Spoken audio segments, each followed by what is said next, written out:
Very good Tuesday to everybody. Thanks for clicking on to today's European Outlook. Lots going on. We've got lots of instability building as we move towards the middle and second half of this work week.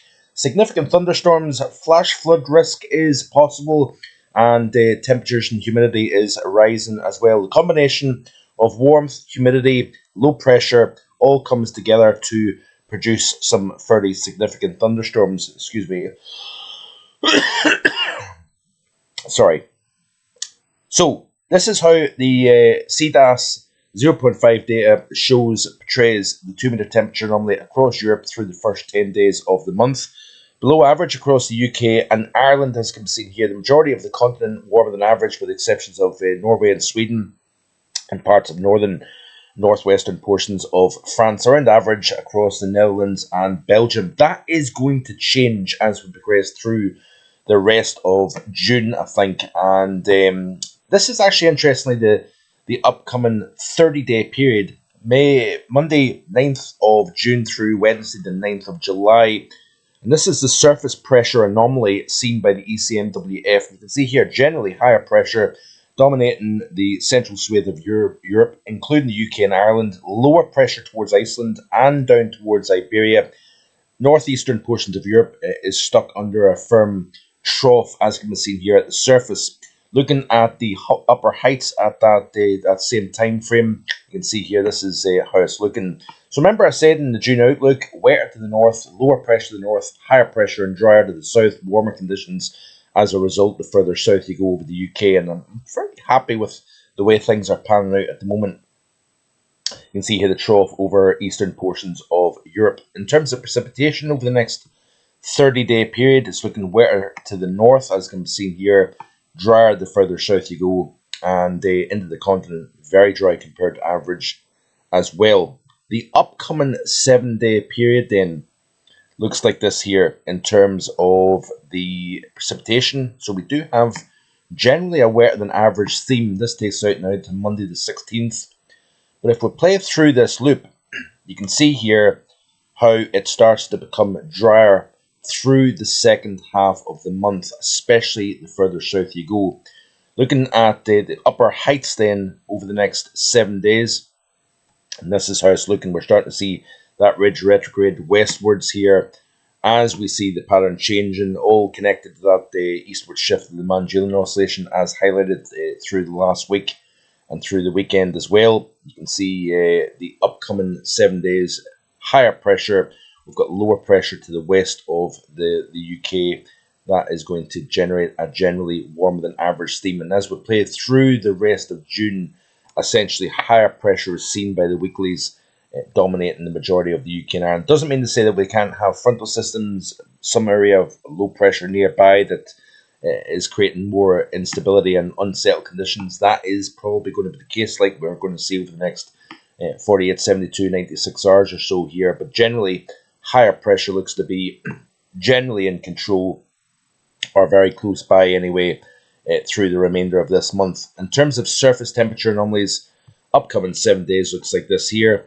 So we're going warmer than average, and we increase that warmer than average here into the day 4 through 11. But there is complexity to this because we've got the presence of low pressure very close by and higher pressure. There's this kind of tug of war, this battle between high and low pressure, and this time of the year that creates quite a dynamic, volatile situation here. It can be sometimes difficult to pinpoint things, and it is going to generally put a lid on the level of warmth that we may be able to see even through the end of this week. Peak of the heat is going to be Friday. Could notch to 30 Celsius, but it depends on various factors, amount of sunshine, but also thunderstorms in perhaps 50 miles away or so, that's generating some downflow that then creates an outflow boundary that essentially drives cooler out of the atmosphere via a cumulonimbus cloud. That the cooler then hits the ground with hail, lightning, downpours. But as the cooler air is getting displaced out of the column down to the surface and then it hits the ground, it basically pans out kind of. The winds then move out away from the thunderstorm, and it can generate cooling to take place, even in places that are seeing, sunshine and a nice warm day. The temperatures are going to be suppressed because of that outflow boundary potentially being generated by thunderstorms that may be 20, 30, 40, 50 miles away. So that has to be taken into consideration. So I want to break down the general ideas then. This is, according to the Met Office model, the peak of the heat, 15Z on Friday, upcoming week, end of the week.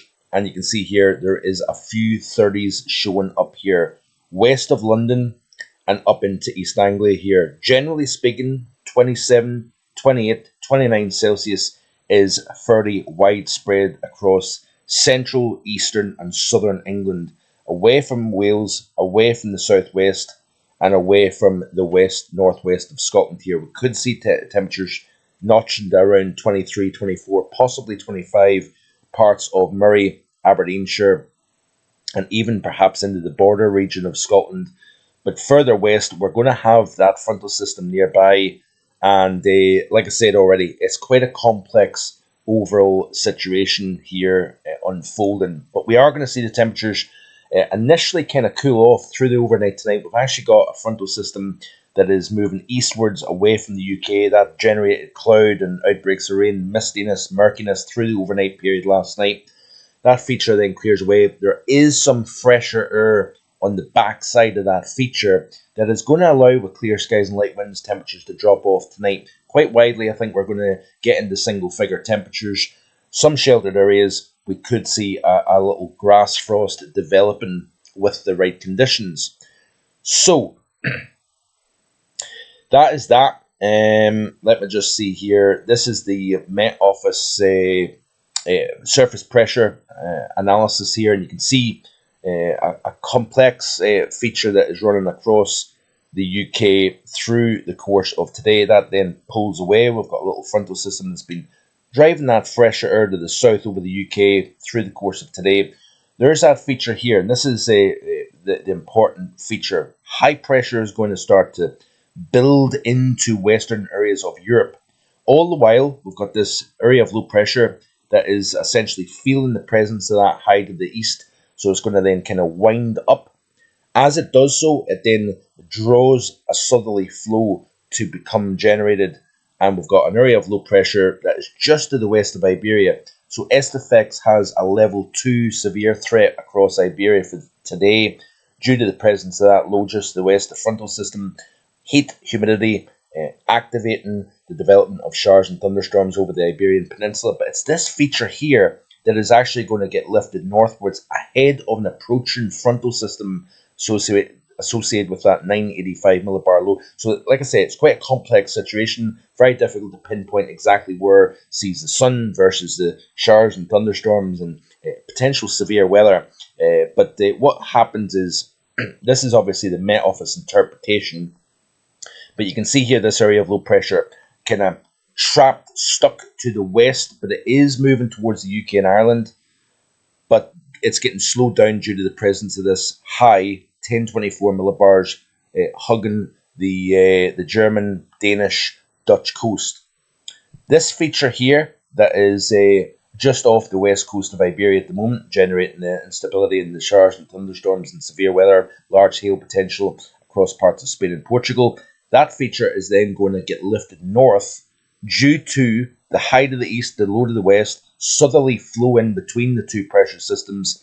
That is going to be the main trigger to the development of showers, thunderstorms, and potentially some quite significant thunderstorms at that as we move into the later Thursday and later Friday time frame. There's two windows here that we need to keep a close eye on. Late Thursday night and then later Friday into Saturday. There is two situations that they could generate some very, very lively thunderstorms indeed. We're going to see the CAPE values increase over parts of the UK. That's convective available potential energy, and both within the mid levels and at the ground. And then you can see here these frontal systems then kind of spread their way from southwest to northeast over the UK and Ireland All the while, we're drawn warmer, more humid air northwards over the UK. Scotland never generally probably gets into the proper heat, it has to be said, but it will feel muggy and it will feel warm out there.